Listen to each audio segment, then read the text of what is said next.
జై తెలుగుదేశం, జై తెలుగుదేశం. చంద్రబాబు నాయుడు గారి నాయకత్వం, చంద్రబాబు నాయుడు గారి నాయకత్వం.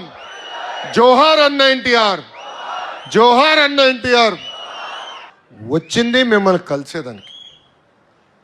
ఆనాడు పాదయాత్రలో కార్యకర్తలందరూ నేను హామీ ఇచ్చా, నియోజకవర్గానికి వచ్చినప్పుడు ప్రభుత్వం తరపున ఏమైనా కార్యక్రమం చేయాలనుకున్నప్పుడు ముందు కార్యకర్తలు కలిసిన తర్వాతనే ఆ కార్యక్రమానికి వెళ్తానని చెప్పా.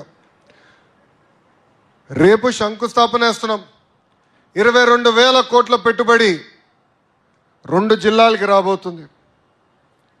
ఆ కార్యక్రమానికి మన నియోజకవర్గానికి వస్తున్నాను కనుక ముందు రోజు వచ్చి కార్యకర్తల్ని కలవాలని నిర్ణయించుకున్నా. ఇచ్చిన హామీ మేరకు ఈరోజు మీ లోకేష్ మీ ముందర నిలబడటం జరుగుతుంది. 2019 ఎన్నికల్లో మనం ఓటమి చెందాం.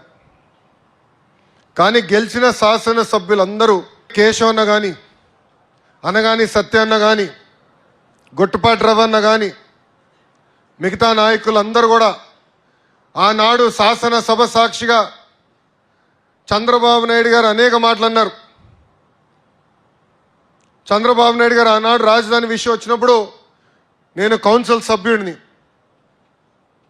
కౌన్సిల్కి ఆయన వచ్చి పైన కూర్చున్నారు గ్యాలరీలో. ఆ ఫోటో ఇప్పుడు కూడా ఉంది, పొద్దున స్వామి గారు చూపించా. వైకాపా శాసనసభ్యులు ఆయన చుట్టుముట్టేదానికి ప్రయత్నించారు, అవమానించడానికి ప్రయత్నించారు. కానీ కేశవ్ అన్న ఆ రోజు అక్కడ నిలబడి నన్ను దాటుకుని మా నాయకుడి దగ్గర రావాలని చెప్పారు. మాటలు తక్కువ చెప్తాడు, ఎక్కువ మాట్లాడు, కానీ నిలబడ్డారు. స్వామి అన్న నిలబడ్డాడు. మన బోలా శంకరుడు ఉన్నాడు, రెవెన్యూ శాఖ మత్స్యులు అనగాని సత్యప్రసాద్, ఆయన కూడా ఆ రోజు ఎంత ఇబ్బందని నిలబడ్డారు. అందుకే పార్టీ ఈరోజు వాళ్ళ రుణం తీర్చుకుంటాం జరిగింది. 2024 ఎన్నికల్లో భారతదేశంలో ఎప్పుడు లేని విధంగా 94% సీట్లు ఎన్డీఏ కైవసం చేసుకుంది. ఈరోజు మనం ఎక్కడికి వెళ్ళినా సెల్యూట్లు కొడుతున్నారు. దారి పొడుగునా పోలీసులు కంపడ్డారు నాకు ఈరోజు. ఎక్కడికి వెళ్ళినా సెల్యూట్లు కొడుతున్నారు బాగా. నేను మనసులో అనుకున్నా, పాదయాత్రలు ఎవడు కంపడలేదు ఏంట్రా బా అని.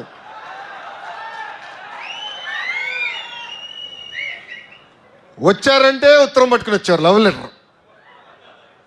41 నేను సార్ మీ పైన 20 ఇప్పటికీ 20 ఉంది, 21 కేసు అనేవారు.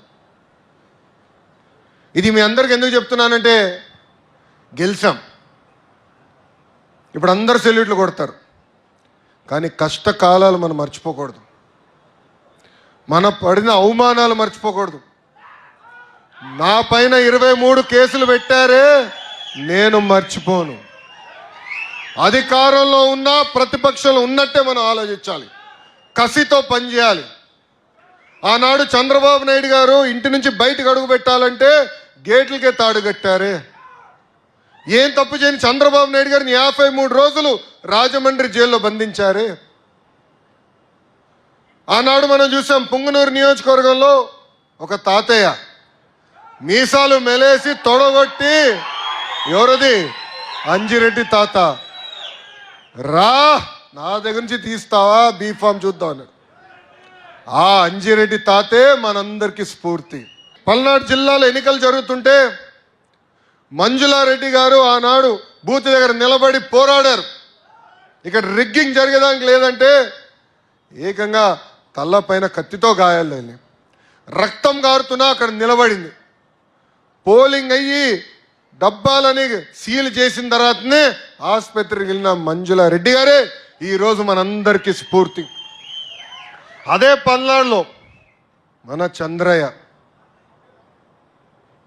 ఇప్పుడు కూడా ఫోటోలు నాకు గుర్తున్నాయి.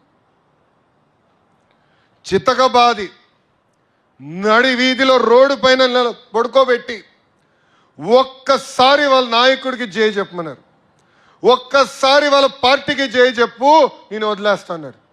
ఆయన ఒక్కటే నవ్వుతా అన్నాడు, జై తెలుగుదేశం, జై చంద్రబాబు నాయుడు. ప్రాణాలు పోగొట్టుకున్న చంద్రయ్య మీ అందరి పైన కూడా కేసులు పెట్టారు, అడుగడుగున అవమానించారు, బయటికి వస్తే ఇబ్బంది పెట్టారు. కానీ మంది పసుపు జెండా, ఎవరు మన అండర్ ఎస్టిమేట్ చేయలేరు. అది ఆ పసుపు జెండానే కాదు, మన రక్తంలోనే పారుతుంది. అందుకే ఆ మొదటి రోజు నుంచి అన్నాం, అయ్యా జగన్ తగ్గేదే లేదని. అడుగడుగున పోరాడం. యువగలం పాదయాత్రలో మీరు అందరూ చూశారు, నా స్టూల్ లాక్కుని పోయారబ్బా, నా మైక్ లాక్కుని పోయారు. అడుగడుగున అవమానాలు, చంద్రబాబు నాయుడు గారిని కించపరిచే విధంగా ఫ్లెక్సీలు అన్నీ చేశారు. కానీ ఒక లక్ష్యంతో పనిచేశాం. జిల్లాకు వచ్చేగల యువగలం ఒక ప్రభంజనంగా మార్చారే, అది తెలుగుదేశం పార్టీ కార్యకర్తల గొప్పతనం.